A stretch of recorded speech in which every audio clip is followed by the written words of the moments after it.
In this topic, I will be covering the diesel generator parts and their function.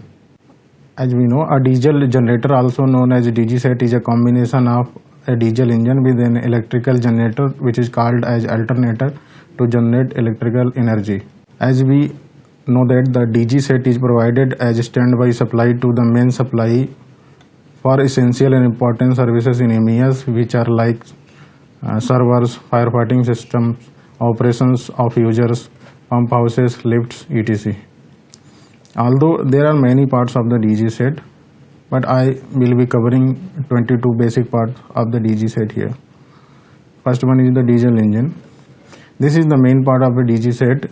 It is an internal combustion engine in which ignition of the fuel is caused by the elevated temperature of the air in the cylinder due to mechanical compression, which generates mechanical power. Further, this mechanical power gets fed to the alternator. Second part is the alternator. This is essential component which is responsible for generating electricity. Here we see the concept of electromagnetic induction comes into play. That is, an alternator is made up of many complex components, but one of the most crucial aspects is the rotor. This is a shaft that rotates, driven by the mechanical energy supplied by the engine, with multiple permanent magnets fixed around it. In doing so, this creates a magnetic field. This magnetic field created continuously rotates around another critical part of the alternator, which is stator.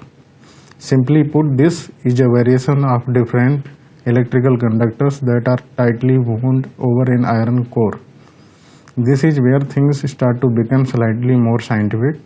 According to the principles of electromagnetic induction, if an electrical conductor remains stationary and a magnetic field moves around it, then an alternating current is induced. In summary, we can say the alternator takes mechanical energy created by the diesel engine, which drives the rotor to create a magnetic field that moves around the stator, which in turn generates an alternating current. Next part is fuel tank. The fuel system mainly consists of fuel tank with a pipe that connects to the engine. Here diesel can be supplied directly to the engine, which will then kick-start the whole process explained above. The size of the fuel tank depends on the duration of the running hours of the DG set. Next part is fuel water separator. As the name suggests, it separates the water from the fuel. Many places DG set put on in an open area. When there is a rainy season, there could be a seepage of water into the fuel tank. If this water enters into the engine, then it will start the rusting process of the engine, or even engine could be seized. This eventually will reduce the life of the DG set. So the fuel water separator is used for this, to separate water from the fuel. Next part is the fuel filter or oil filter. This is used for preventing the entrance of dust and other particles into the engine. Next part is the actuator. This controls the quantity of the fuel entering into the engine in proportionate to the load. This we can understand by example. If we take a DG set of 1000 kVA, which is running at 900 kV and taking 150 liters per hour, and if the same DG set running at 90 kVA load and it takes around 40 liters per hour, so this could be decided by the actuator how much fuel should enter into the engine as per the given load. Next part is the lubricant oil filter. It is used for cleaning up lubricating oil during pouring into the engine. Next part is primary lubricant oil pump. It is used for pumping the lube oil area in all areas of the engine. Next part is coolant tank. Lubricating oil gets heated when engine runs for long hours, so it is needed to be cooled. So here comes coolant tank, which uses water for cooling the engine oil. Next part is radiator and fan. While cooling the very hot engine oil, the water also gets hot in the coolant tank. So this hot water is being cooled with the help of the radiator and a fan. Fan also does cooling for hot running engine. Next part is control panel. It is used for start or stop of the engine. Also there is a display available on which we can see multiple parameters like output in kilowatt, current, frequency, power factor, battery status, fuel pressure, etc. Next part is air filter. As engine uses air and diesel in combination to run, so air also need to be clean while entering in the engine. For this purpose, air filters are used. Next part is turbocharger. Turbocharger is used for compressing the air which is coming from the air filter.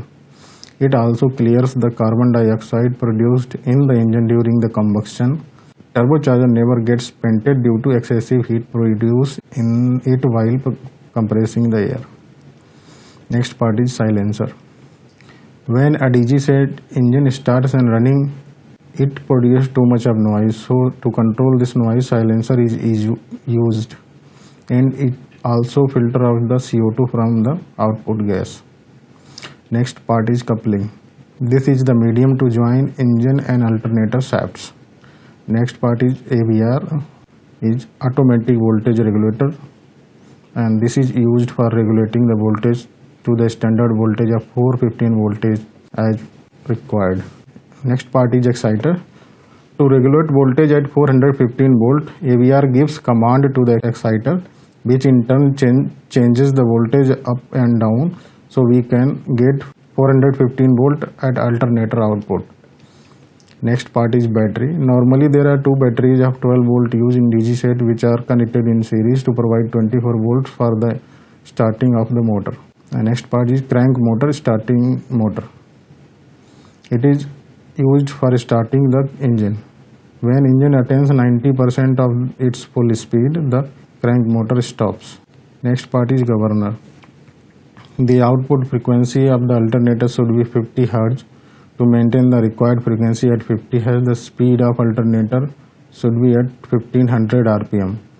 When there is a variation in the load of the DG set, the speed changes. So here comes governor, whose function is to maintain speed at 1500 RPM. Next part is flywheel. It is connected to the rotor of the engine. It is used for opposing the sudden changes in the speed due to sudden variation in the load. Next part is MM panel, though it is not integral part of the DG set, but it's we can say part of the DG set only. Automatic mains failure, which is as we say MM panels, are an automated switching device that switches the load to main or standby generator. During the event of main power failure, panel automatically makes the power switches to emergency standby generators. Without MF panels, standby generators need to be operated manually, and that can cause data loss, potential damage to the electrical equipments, and huge amounts of disruption. When the mains power supply returns, the AMF panel switch back to the main supply and shuts down the running generator after suitable cooling time. Automatic mains failure panels are sometimes also called as automatic transfer switches. The AMF panel include a battery charger, electronic circuit boards, power relays, and terminal blocks, as you can see in the picture. This is all from this session. Thank you. Jai Hind.